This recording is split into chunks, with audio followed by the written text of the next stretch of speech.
Hello दोस्तों, आपका स्वागत है ओनली स्टडी यूट्यूब चैनल पर। और मेरा नाम गोविंद है और आज मैं आपको इसमें क्या है पास्ट कॉन्टीन्यूअस टेंस के बारे में पढ़ाऊंगा। पास्ट कॉन्टीन्यूअस टेंस क्या होता है इसके बारे में आज आपको पढ़ाऊंगा। और इससे पहले आप चैनल को क्या सब्सक्राइब और बेल आइकन को प्रेस कर लें, जिससे कि आने वाली वीडियो आपको आगे भी मिलती रहें। और दोस्तों, वीडियो के अंत तक बने रहना और वीडियो को लाइक और कमेंट में ज़रूर बताना कि वीडियो आपको कैसी लगी। तो दोस्तों, आप आज की वीडियो क्या शुरू करते हैं। तो आज का टॉपिक है कि past continuous tense. Past continuous tense कैसे कहते हैं। तो पास्ट कॉन्टीन्यूअस टेंस कैसे कहते हैं, इसकी पहचान क्या है। इसकी पहचान है कि इस टेंस के वाक्यों से प्रकट होता है कि भूतकाल में कार्य जारी था। यानी पास्ट में क्या था, यानी कि एक दो दिन पहले, मान लो 2-4 दिन पहले काम था जारी, लेकिन वो काम समाप्त नहीं हुआ था, उसे हम क्या है पास्ट कॉन्टीन्यूअस टेंस कहते हैं। मान लो कि 10 दिन पहले आपका काम चल रहा था, 10 दिन पहले काम चल रहा था, तो वो उस दिन काम नहीं हो पाया था, उसे हम क्या कहते हैं पास्ट कॉन्टीन्यूअस टेंस कहते हैं। यानी कार्य जारी था तथा समाप्त नहीं हुआ था, ठीक है ना। तो इसकी पहचान यह है पास्ट कॉन्टीन्यूअस टेंस की कि इस टेंस के वाक्यों से प्रकट होता है कि भूतकाल में कार्य जारी था। भूतकाल में कार्य जारी था तथा समाप्त नहीं हुआ था। कार्य जारी था लेकिन समाप्त नहीं हुआ था, इस टेंस से ये पता चलता है। तो दोस्तों मैंने बता दिया कि इसकी पहचान यह है कि इस टेंस के वाक्यों से प्रकट होता है कि भूतकाल में कार्य जारी था तथा समाप्त नहीं हुआ था। दूसरा है कि इस टेंस के वाक्यों में कार्य के जारी रहने का समय नहीं दिया होता है। तो इस टेंस में क्या है, कार्य के जारी रहने का समय नहीं दिया होता है। और तीसरा है कि इस टेंस की क्रिया के अंत में क्या है, रहा था, रही थे, रहे थे आदि शब्द आते हैं। यानी कि इस टेंस की क्रिया के अंत में, जैसे खाना खा रहा था, वह सो रहा था, जा रहा था, जाग रहा था, यानी कि खेल रहा था, पढ़ रहा था, ठीक है ना, ऐसे अंत में आते हैं। और इसके नियम क्या है, अनुवाद के नियम हैं। फिर इसके बाद कि आई ही सी इट तथा सिंगुलर नाउन के साथ क्या है, सहायक क्रिया यानी कि हेल्पिंग वर्ब में बॉज यानी हेल्पिंग वर्ब बॉज का प्रयोग करके मुख्य क्रिया यानी कि मेन वर्ब में आईएनजी फॉर्म या प्रेजेंट पार्टिसिपल फॉर्म का प्रयोग करते हैं, सही है। तो इसका नियम कहने का मतलब यह है, अगर आपके साथ क्या है आई ही सी इट, ये कहीं दिखाई दे, जैसे मैं, वह लड़की के लिए आता है, वह ही, सी आता है लड़की के लिए और लड़की के लिए आता है ही, और वह लड़का है तो ही। और तो दोस्तों, अनुवाद के नियम ये थे कि आई ही सी इट तथा सिंगुलर नाउन्स के साथ सहायक क्रिया यानी कि बॉज है, बर है, इसकी दो क्रियाएं सहायक क्रिया पास्ट कॉन्टिन्यूअस टेंस की, तो बॉज या बर है। तो बॉज का प्रयोग सिंगुलर नाउन्स या आई ही सी इट के साथ करते हैं, और इसके बाद एमबी में आईएनजी फॉर्म जोड़कर उसे पूरा कर देते हैं, यानी कि प्रेजेंट पार्टिसिपल फॉर्म का प्रयोग करते हैं, ठीक है ना। तो कहने का मतलब यह कि आई ही सी इट तथा सिंगुलर नाउन के साथ सहायक क्रिया हेल्पिंग वर्ब बॉज का प्रयोग करके मुख्य क्रिया की यानी मुख्य क्रिया एमबी में आईएनजी फॉर्म या प्रेजेंट पार्टिसिपल फॉर्म का प्रयोग करते हैं। दूसरा है यू वी दे तथा सिंगल प्लूरल यानी यू वी दे तथा प्लूरल नाउन के साथ हेल्पिंग वर्ब में क्या है, वर्ब के साथ, हेल्पिंग वर्ब में वर्ब के साथ, हेल्पिंग वर्ब में वर्ब के साथ क्या है, मेन वर्ब में यानी कि मुख्य क्रिया में आईएनजी फॉर्म का प्रयोग करते हैं, ठीक है ना दोस्तों। फिर हम आगे चलते हैं आज। तो दोस्तों ये नोट याद रखना, नोट कर लेना ये चीज़ें कि बॉज और बर का प्रयोग क्या है, हेल्पिंग वर्ब के रूप में होता है। बॉज और बर का प्रयोग क्या है, हेल्पिंग वर्ब के रूप में होता है। यानी कि बॉज का प्रयोग और बर का प्रयोग क्या है, ये सिर्फ सहायक क्रिया हैं, यानी कि सहायता करती हैं, सिर्फ किसकी, मुख्य क्रिया की सहायता करती हैं ये। तो हेल्पिंग वर्ब के रूप में प्रयोग होता है। और दूसरा क्या है, मेन वर्ब के अंत में क्या है, आईएनजी जोड़ते हैं। जो मुख्य क्रिया जैसे कि गोइंग, गो में आईएनजी जोड़ोगे तो गोइंग हो जाएगा। और ईट तो EATING तो ईटिंग हो जाएगा।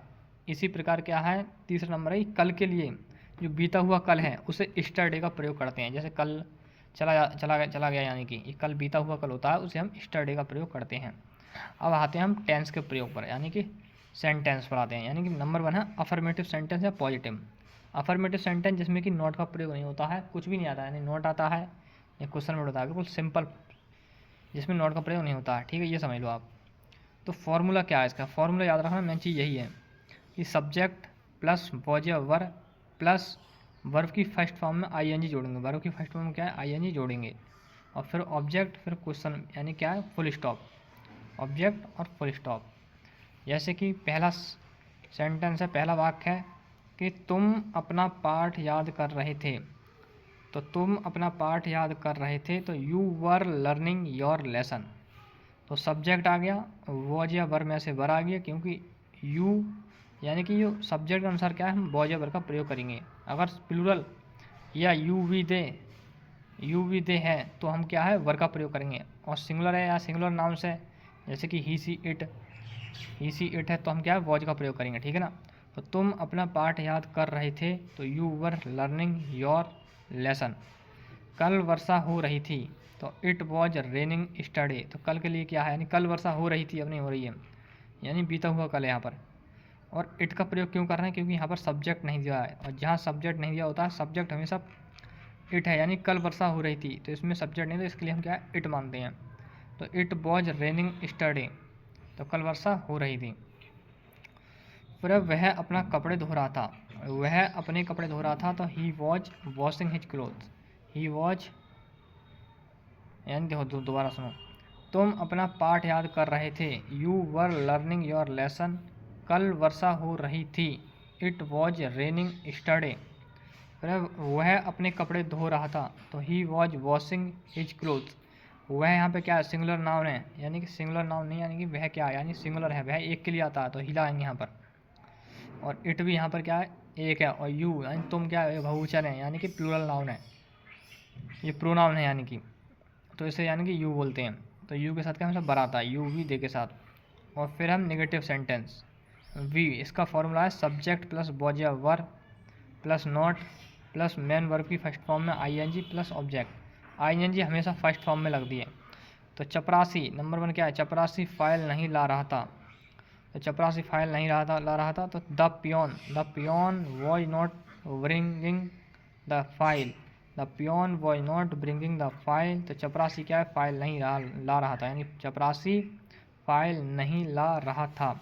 The peon was not bringing the file. तो दोस्तों दूसरा है इसमें वाक्य कि कुछ लड़के पुस्तक नहीं पढ़ रहे थे, क्योंकि नेगेटिव वाक्य है तो इसमें नहीं का प्रयोग होता है। जैसे कि some boys were not reading the books. Some boys were not reading the books, तो कुछ लड़के पुस्तक नहीं पढ़ रहे थे। ठीक है ना। अब आते हैं हम इंटरोगेटिव सेंटेंस पर। इंटरोगेटिव सेंटेंस यानी क्वेश्चन फॉर्म में होते हैं। इसकी फर्स्ट टाइप क्या है, फर्स्ट टाइप में होता है क्या वाले क्वेश्चन, क्या है यहाँ पे, क्या है ये। तो इसके लिए क्या है, हम वॉज या वर का प्रयोग करते हैं। यहाँ पर क्या की अंग्रेजी वॉट का प्रयोग नहीं करते हैं। वैसे क्या की अंग्रेजी क्या है, वॉट है, WHAT वॉट, लेकिन हम यहाँ पर वॉट का प्रयोग ना कर हेल्पिंग वर्ब का प्रयोग करेंगे, क्योंकि ये क्या से आरंभ होते हैं। तो was verb plus subject plus not plus B1, यानी वर्ब की फर्स्ट फॉर्म में ING जोड़कर object plus question word, question mark लगाते हैं। ठीक है ना। जैसे कि पहला है, क्या कल वह स्टेशन जा रहा था। तो क्या कल वह स्टेशन जा रहा था, तो ही वॉज ही, यानी क्या कल वह स्टेशन जा रहा था, तो was he going to station yesterday. तो कल की बात है ना ये। तो क्या कल वह स्टेशन जा रहा था, तो was he going to station yesterday, और क्वेश्चन मार्क यहाँ पर लास्ट में है। और उसके बाद क्या है, क्या वह खेल रहा था, तो वॉज ही प्लेइंग। क्या वह खेल रहा था, was he playing, question mark. ठीक है ना। क्या तुम पढ़ नहीं रहे थे, तो were you not reading. Were you not reading, reading माने पढ़ना, तो क्या तुम पढ़ नहीं रहे थे, तो वर यू नॉट रीडिंग। अब सेकंड टाइप है इसकी।